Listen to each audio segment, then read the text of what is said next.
Hello, May class, and welcome to your next computing lesson. In the last few weeks, we have been looking at internet safety, and we are continuing with that today.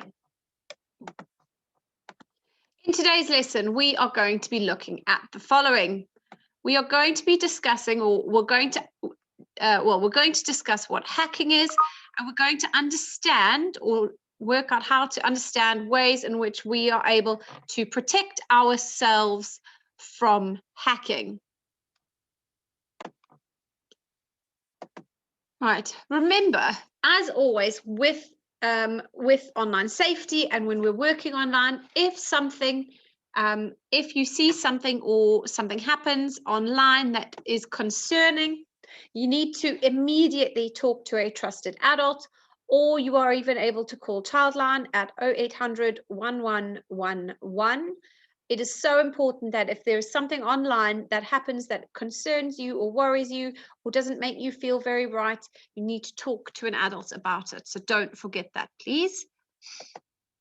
All right, so to start off, what is hacking? So I want you to pause the video now and write down your own description of what you think hacking means. Right, so hacking means to gain unauthorized access, which means you don't have permission to access that computer or to that data in a system. So imagine for a second your computers that you have at home and someone was able to hack into them or take control of them or see all the information that you have on your computers or your systems at home. That's what it means when somebody hacks into something, is they have unauthorized access, they gain unauthorized access, so they don't have permission to be on that system, but they are on that system, okay, and they are taking information from that. So I want you to pause for a minute and think, what information would someone want from a computer? Why would someone want to hack a computer? Why would someone want to take control of whatever that computer was doing? So when we're looking, these are some of the things that they can find when you get onto a computer. Is you can get a lot of personal information. Many people have dates and addresses and personal information saved onto a computer. And you know from our earlier discussions about keeping safe on the internet that we don't share any personal information with people we don't know. You can also see there's a picture of a credit card there. Often people store their card information onto the computers, and then that people are able to access that credit card information, and then they're able to often use the credit cards to buy things, so they can steal your money. You also can gain access to people's bank accounts, and sometimes they steal money from that. So when people hack into your account, it is often to steal information off of your computer that can be very valuable and very important. So what happens if your computer is hacked? You may feel that you have no control if this happens to you, but remember, you have control to act and respond to what has happened. So if someone hacks onto your computer, sometimes they can take control of your computer and you can't access anything, and it's too late to shut it down, and switching it off is not going to help because they've already gained access to the information that they need or the important things that you have on your computer. So I want you to think about the following scenario. A family member has an email from their bank showing they bought lots of things online, but they didn't order anything. So what do you think has happened there? And I want you to first think about what I've just discussed. What do you think has happened that all of this stuff has been bought online? What advice do you think you would give this family member who has been hacked? Because that is what has happened. Their information has been stolen. They've accessed, obviously, online banking or someone's bank details or their credit card detail, maybe their Amazon account, and that someone has spent a lot of money using all that information online. So what advice would you give to this family member? Right, so the first thing you should do is contact the company. So either contact the company that your card is attached to, or your adult information is attached to, as well as the people that, so for example, if they've bought it on Amazon, you could also report it to Amazon. You would report to action fraud. So you would report it to the bank and say there has been fraudulent, which means fake action on my account. Somebody has been spending my money without asking permission.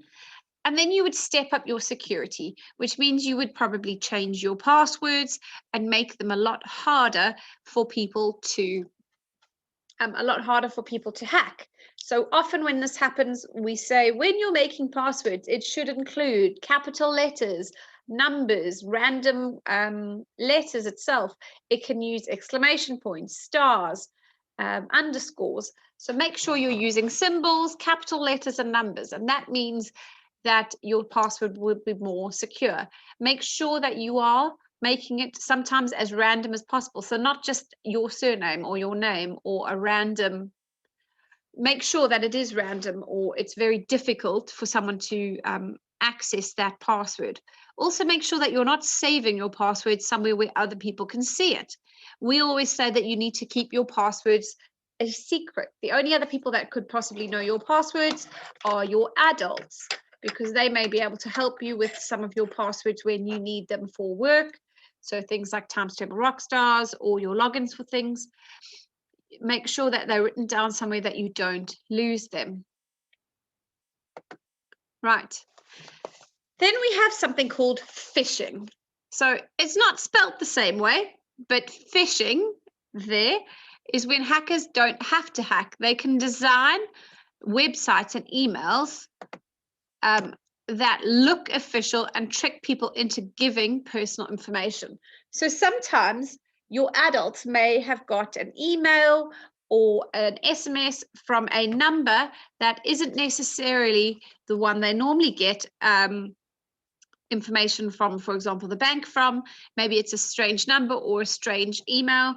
It's always so important that we check those emails and we check that they are the official email addresses of the different places where we get that information from, or the official place where they send the messages from. So my bank, if they send me an SMS, it always comes up with the bank name automatically. It doesn't come up with a random number. And my bank also sends me emails, but from a very specific email address. And I always make sure if they're asking for anything to check that email address first before I click on anything else. Because how phishing works is, imagine if you go normal phishing, we cast in and we wait until something bites and then we reel it in. And that's exactly what they're doing here, is they're throwing out, maybe they'll send 10 SMSs saying, all your bank details have been hacked, you need to change your password. And as soon as you click on that link, or it'll take you to a website, maybe where you fill in information, and then they steal all your information because they've designed a website or an email or an SMS that looks official. It looks like it's the right one, but actually it's tricking people to give their personal information. And then they reel it all in, they pull in all your information, and then they're able to obviously hack your computer, your bank accounts, and things like that. So it's always very important, like we say, never to click on anything that pops up, never to click on links that you are not sure of. Always ask your adult if you are feeling unsure of a link that has been put up. So what can we do to limit the risk of being hacked? So we can make sure that our computers have anti-spyware software. So we can make sure that they are protected. There is software that you can put onto a computer that makes sure that people can't hack you. Do not open emails or SMSs from unknown sources. And this is what I was just saying, is if we look at the email address, maybe the email address is wrong. Maybe you need to watch out for clicking on links. Look for the signatures, although it may look official, always be careful before you click on anything like that. And also make sure that you are not using the same password for everything, because if one person is able to hack that password, they can then get into a lot of different accounts. So always make sure that you are changing your password up. Right, your tasks today are as follows. I want you to design a poster, so a nice brightly colored one that shows how you can protect from hackers. Okay. Create a comic strip that shows how to protect against hackers, and then create a protection plan. So think about this. Your problem is that in what way can personal information be stolen online? So you could say problem and then give an example of that. So explain that question there. Then underneath that, leave a line and it says prevention. Write a short paragraph about how you can prevent stealing from your people from stealing information. And then the cure would be the third paragraph underneath that says what you can do if someone has stolen your personal information. So your protection plan would be your heading, you'd write your problem and then explain it, your prevention, then explain it, and then your cure, and then explain that. Don't forget to share this with us on Tapestry. Please make sure your work is uploaded by 4 p.m. this afternoon.